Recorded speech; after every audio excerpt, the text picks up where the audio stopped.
Hi folks, Scott here, and this is the wrap for Thursday, October 11th. What a day. Really good day here. Interesting day. I guess it depends on what side of the market you were on. I had a good one, and many of our folks had a good one as well. Before I get to that, let me show you what tomorrow may bring us. And specifically with the concept of a good day, which is a bull day. The market's closed higher, what is that, 85 from 48, so 37 points higher, more than 2 percentage points higher, right? So to keep the sample size relevant and large, I'm going to show you the results of fading gaps after closing at least 1.5 percentage points higher. Closing higher, 1.5 percentage points higher, and above the 200-day moving average.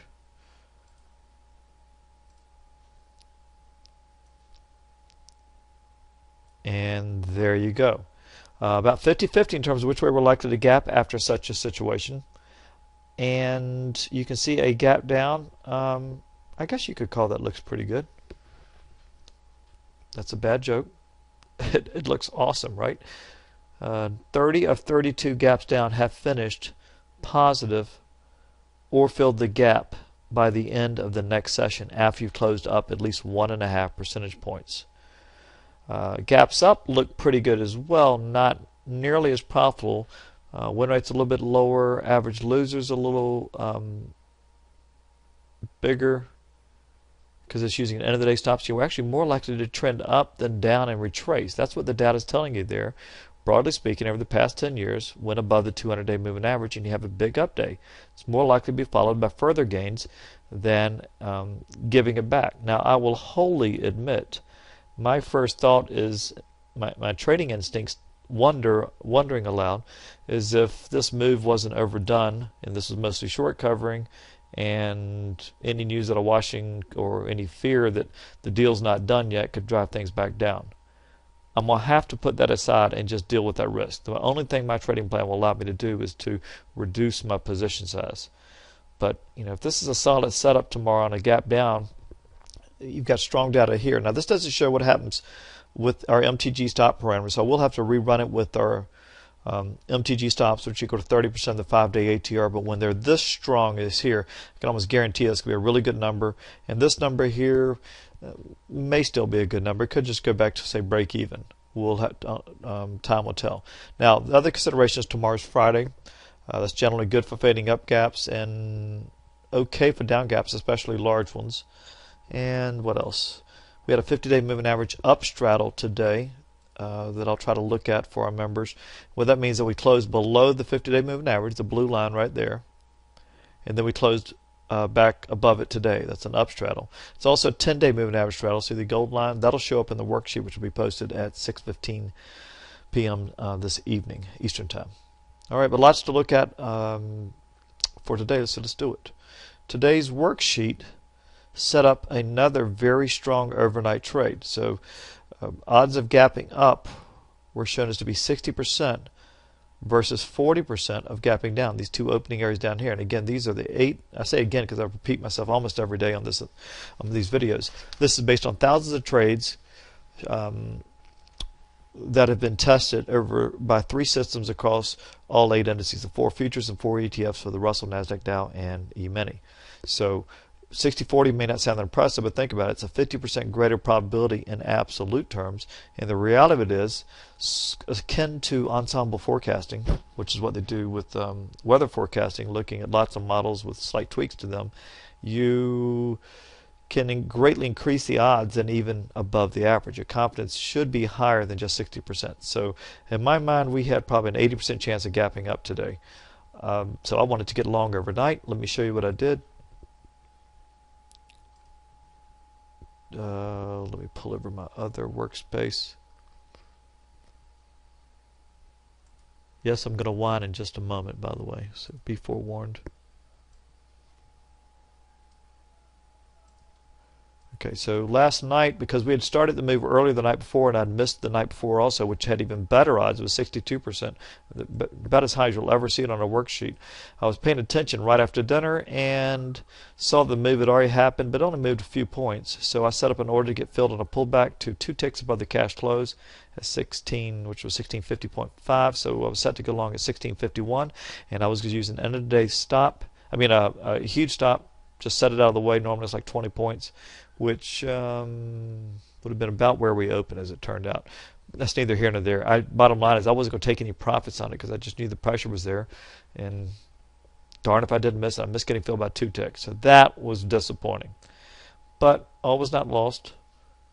Let me show you what the worksheet showed. I know I'm going quickly because I have a lot to show. So continuing on over here, we opened up above the highs, well above the highs from yesterday. The weighted average of all 8 indices showed only a 45% chance of fading today's gaps and it finishing profitable or filling the gap without stopping you out. And the ES specifically, which I'll show you in a moment, well, actually I'll show you right now just to keep things moving along, was only 37%. This is the granddaddy or grandmother of the industries. That means there was 63% chance of going at least 5.5 points higher today, right? You just flip these. This is a fading view. So 63% chance. I was very tempted to go long at the open. I had one data point that kept me from doing it. And I showed, well, actually, hold on. Let me finish the worksheet and I'll show it in my comments. There was no unique day factors, no other unique patterns from my database. So you knew there was no way I'd be fading today's gaps with that kind of data. Looking over at my comments here, you see last night I talked about it. Fading gaps after a 20-day low and above the 200-day moving average has been neutral overall, not bad for sure. So it was much better than the numbers down here that you see were terrible, which is in general fading large up gaps after closing below the 10 above the 200. So all the pressures were stacked to the upside, but this told me, and as I mentioned here, following that 20-day low, we increased the chance that it could struggle to the upside a little bit. So my thought, the way I put it all together in my mind, was I'd be looking for a partial gap fill to get long and hold it. I'd also be looking for high breakouts, though I didn't want to do those as much just because it was such a big gap up. As it turned out, the data was stellar for the high breakout. Oh, by the way, so I didn't do anything at the open. Some folks did, quite a few folks did tell me they went long at the open. Good for them. I missed it for the reason I just told you. Look at the high breakout 15-minute range guides for the ES. Strong numbers. And over here, I'm only looking for 55 and 1.1 on my minimum criteria, and I wanted to see as many of these indices as possible. I generally add them up. 1, market favored it. 2, favored it. 3, favored it. 4 for 4 among the 4 futures.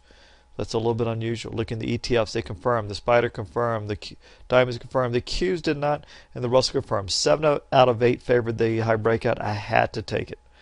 Now, because we were stretched and we had rallied right off the get-go on the open, let me get to my normal view. See how we rallied those first 3 bars that put in that 15-minute range. We rallied in all the markets, and we were riding right into the 1670 was a major confluence area. 50-day moving average was there, recent highs. It was just a lot of congestion there. 600 EMA on a 5-minute chart was there. I didn't like doing it, but my plan said I had to. So I went long, half-size position, and I set it up right after the 15-minute data came out. And I did get filled right before 11 o'clock. It went precisely to my target, 16. Hold on. 16. So I went long, 1 tick above the pink line, a magenta line, 1672.75, 4-point target per the range, guys. Went to 1676.75, and actually got filled pretty early. It's probably because I was early in the queue, so it's a first in, first out methodology I believe the brokerages use. So most of the time it seems I don't get filled, but I did get filled today. After that it pulled back because it banged it 5 or 6 times, so there were a lot of fills there. But it did pull back to the entry, so depending upon your proximity rule, if you didn't get filled, you had some bad luck, and it could have stopped you out before it reversed. Anyway, I survived. I was gone at a doctor's meeting, knowing that I would be gone and seeing the first hour range data favored the high breakout.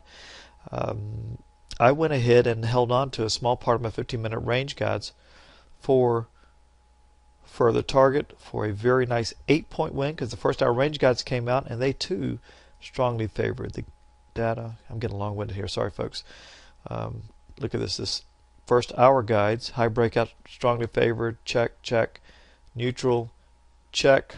Looking at the ETFs, check, check, neutral, and checking. Well, that's right at it. Right, I'm looking for 1.1. So we'll call that 6.5 points out of 8. Almost as strong as the 15-minute range guides.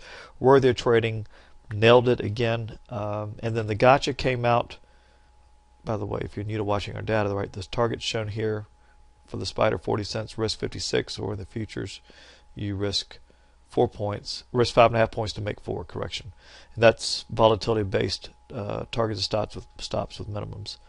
At the end of the day, I did do the gotcha and ended up with a scratch trade. Exactly, came down and hit me on that last bar.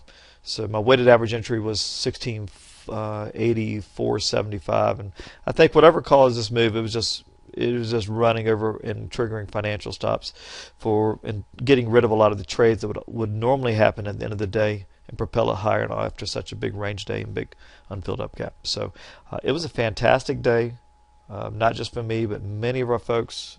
And I had quite a few people say it was the biggest day they've ever had making money, which really made me proud because we didn't even fade the gap today. So good stuff. And if you had a bad day, just try to learn from it. And there's always another day. So we'll see you tomorrow. And that is the wrap for Thursday, October 10th. Have a good one.